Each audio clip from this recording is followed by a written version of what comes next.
Para doon sa ngayon pa lang po na maririnig itong issue na ito, eto po kung bakit at kung saan po nagsimula mga kababayan. No?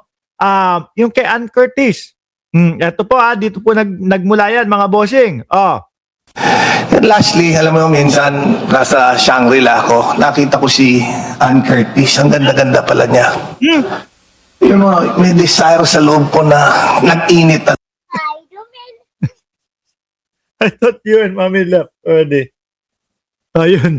Siyempre, hindi ho mawawala yung mga commercial, mga bossing. Game!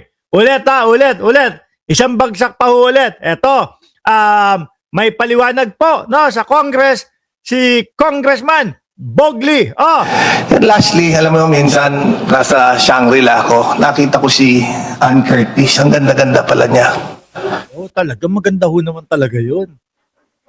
Tsaka yung ganda ho, mga kababayan ni Ann Curtis, hindi mo iisipin na hindi mo iisipin pag nasaan. Di ba? Yung ganda ni Ann Curtis, yung tipong karespeto, yun, karespeto at kagalang-galang. Doon ko nakikita yung kagandahan po ni Ann Curtis. Pero iba trip ni congressman Yung kay congressman talaga namang pwede ba natin sabihin pagnanasa? Kasi yun naman talaga yung dating sa mga tao Di ba?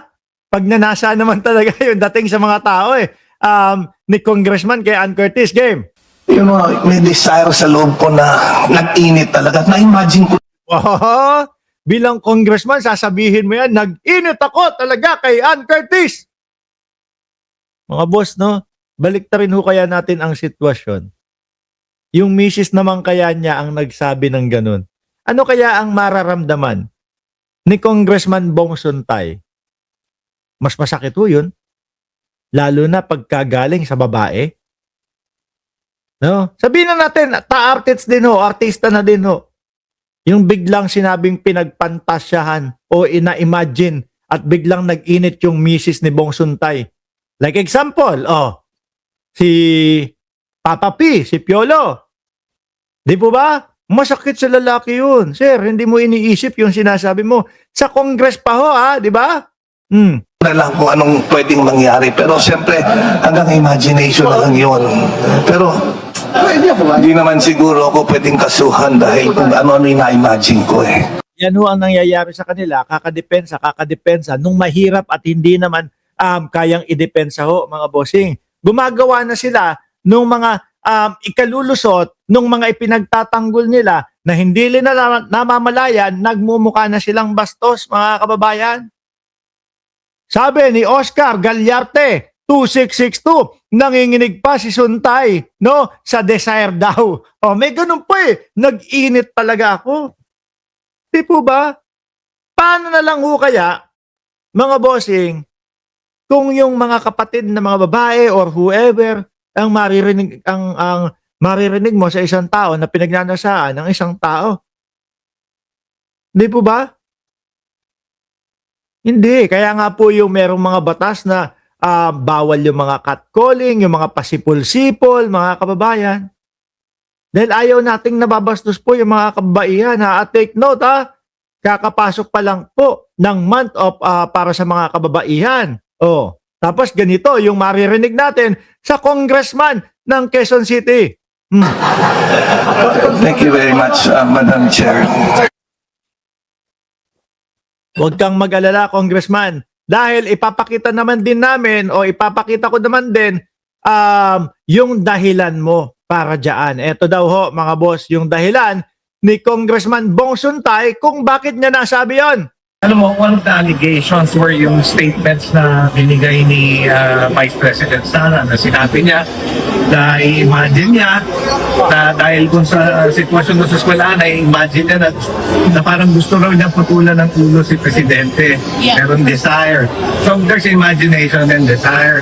Pero sinasabi na, stated din by Kong Rufus, yun naman hindi naman criminal act yung imagination at desire. Pero sir, no, sa ibang bahagya, sa ibang parte, no, yung mga nagpaplano, may pinaplano, iniisip, may kausap, tapos sinasabi, nag-usap na kami, may kausap na ako. Pagpatay kay Bongbong Marcos, asawa ng Pangulo, at kay Martin Romualdez, sir, problema na ho yun. National security natin, nakataya din ho doon. No? Malayong malayo doon sa mga sinasabi mo at malayong malayo doon sa ikinukumpara mo. No? Sabi ko sa inyo, ang hirap ho nitong ipagtanggol. Ang hirap ipagtanggol ng Vice Presidente sa mga pagkakataong ito. Kasi nasabi ko lang, parang ako, not necessarily or specifically kay Anna, like kanino naman na siguro na someone from the opposite sex na who's a standout. You know, you cannot help having imagination. Kasi kaya nga, wala naman ako sinabi. Sabi ko, sometimes, you know, nagkakaroon ako ng imagination. Parang same lang ho ni Robin Padilla. Minsan meron tayong the urge. Oh, siya naman yung talagang nag-init po ako, hindi ko alam kung ano yung pwedeng mangyari. Pero pwede po ba ako makasuhan sa imagination? That desire, yun lang. So that's nothing wrong. Kaya lang sinasabi ko, you know, we cannot censor everything because it sets a bad precedent. Ibig sabihin, anong ba nakita dyan? Natin yung composition pala ng komite, pagka meron kahit na isang word lang na sabihin mo na hindi nila magustuhan, they can strike it out of the record. And this is the second time that they struck out mga... Unang-una, malayo po doon sa pagkukumpara ni Bong Suntay yung sitwasyon ng Vice Presidente. No? Pangalawa ho, nakakabastos naman po. Kahit artista yan, kahit nasabihin mong public figure yan, the moment na sinabi mo yung pagnanasa, Diyos ko po, the moment na sinabi mo yung mga ganong pagnanasa mo, tapos marinig naman nung asawa ni Ann Curtis, naku, galing sa congressman. Tapos, ay, Diyos ko Lord. Parang yung mga politiko ho natin, hindi na nila pinapadaan sa utak nila yung kanilang mga sinasambit o mga sinasabi, ano? Basta na lang, pasok, pasok, pasok. Sige, dali, dali, dali. Ito po, mga kababayan, ang kagandahan ng social media, no? Sa ating lahat. Kasi yung mga ganito, nalalaman natin na meron tayong mga politiko, meron tayong mga congressman, senador, etc. na hindi mga nag-iisip bago magsalita ho. Naku, nagalit si Ma'am Marites Musti, oh. Nagmiyembro ng 4 na buwan. Salamat po, madam. Yan yung kagandahan sa social media ngayon. Nalalaman natin kung ano ba talaga ang mga karakas nitong mga politiko na ito. 'Di ba? Isang dot-dot mo lang kasi hawakan mo lang yung cellphone mo, okay na, makikita mo na. I-type mo lang sa YouTube, ano ba yung issue doon kay ano? Makikita mo na lahat. Tapos pagka sinubaybayan, sinundan mo pa yung mga sinasabi, hanggang aabot ka pa doon sa pagpapaliwanag niya. Marami palang Robin Padilla sa gobyerno. Ano? Statements that I make, which are neither illegal, neither unlawful, but actually factual. Yeah. Congressman, sorry to ask this, Congressman.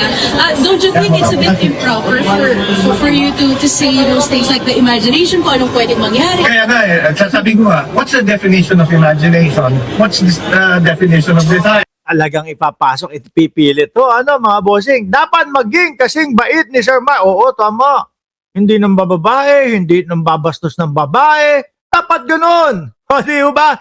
Sabi ni Richardson, Kabanag, bam joke nga sa airport, bawal. At ilukukulong ka na. Yun pa kayang pagbabanta ginawa ni Sara Duterte. Totoo, dati ho may nagbabanta kay dating Pangulong Duterte. Ano ginawa nila? Kinulong ho nila, di ba? O, yung kundi ako nagkakamali, teacher yon. You know, only a dirty mind can impute something which is dirty. Dun sa statements na yun. I can say, I desire to work for ABS-CBN because I can imagine myself as a reporter. Is that criminal? Malayo na yun, sir. Malayo na yun. Bait-baitan na yung ipinapakita mo o yung mga ikinukumpara mo doon sa sinabi mo, nag-init ako. Live ba, mga kababayan? At madaming reporter at madaming TV station ang nanonood sa kanya. Wala na ba yung ano? Wala na ba yung, nako, ako ay isa akong lingkod bayan. Kailangan lahat ng lalabas sa aking bibig ay nasasala ko. Kailangan, bago lumabas sa aking bibig, dumaan muna sa aking utak na pag-isipan ko. Tipo bang like, etong ginagawa ko. No, etong kaming mga live streamer na mga vlogger ho. Kailangan dito, nauuna yung namin nauunang yung utak namin ng 5 seconds bago lumabas sa bibig namin. Masala ng mabilisan bago kami makasuhan ng mga libelo o ng mga cyber libel. Eto hindi, no?